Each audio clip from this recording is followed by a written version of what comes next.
जीवंत मृतवन्मये देहिन धर्म वर्जितम मृतो धर्मेण संयुक्तो दीर्घ जीवी न संशय। अर्थात जो मनुष्य अपने जीवन में कोई भी अच्छा काम नहीं करता, ऐसा धर्महीन मनुष्य जिंदा रहते हुए भी मरे हुए के समान है।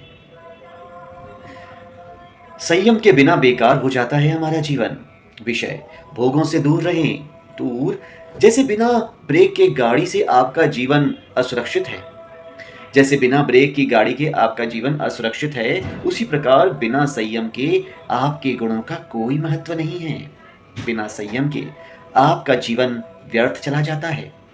जो आत्म कल्याण करना चाहते हैं, वे संयम का पालन अवश्य करते हैं। सबसे बड़ा शुभ कर्म क्या है मित्रों?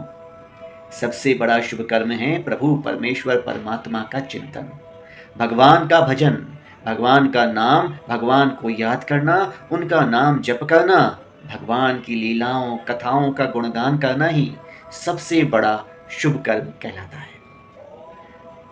मित्रों, मनुष्य जीवन में हमें खुद पर विजय पानी है, ना कि बाहर की इच्छा वस्तुओं पर विजय पानी है। जो अपने मन में वस्तुओं के प्रति लगाव को खत्म कर देता है, वही अंतःकरण की शांति को प्राप्त होता है। मित्रों, भौतिक सुख, सांसारिक सुख, ये सब हमें आर्थिक सुख से प्राप्त हो जाते हैं, किंतु आध्यात्मिक सुख के आगे भौतिक, सांसारिक और आर्थिक सुख नगण्य हैं।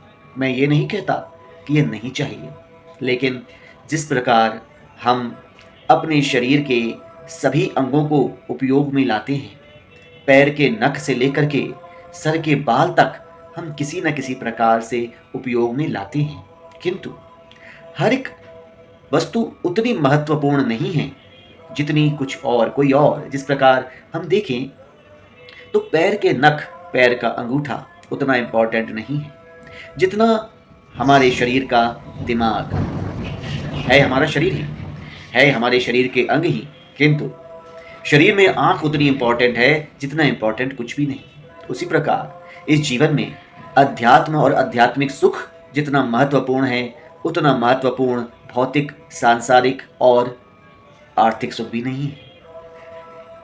मित्रों, आप करोड़ों की भीड़ में सूरज के समान चमकना तो चाहते हैं, किंतु करें क्या? मित्रों, जीवन में सकारात्मकता को लाइए।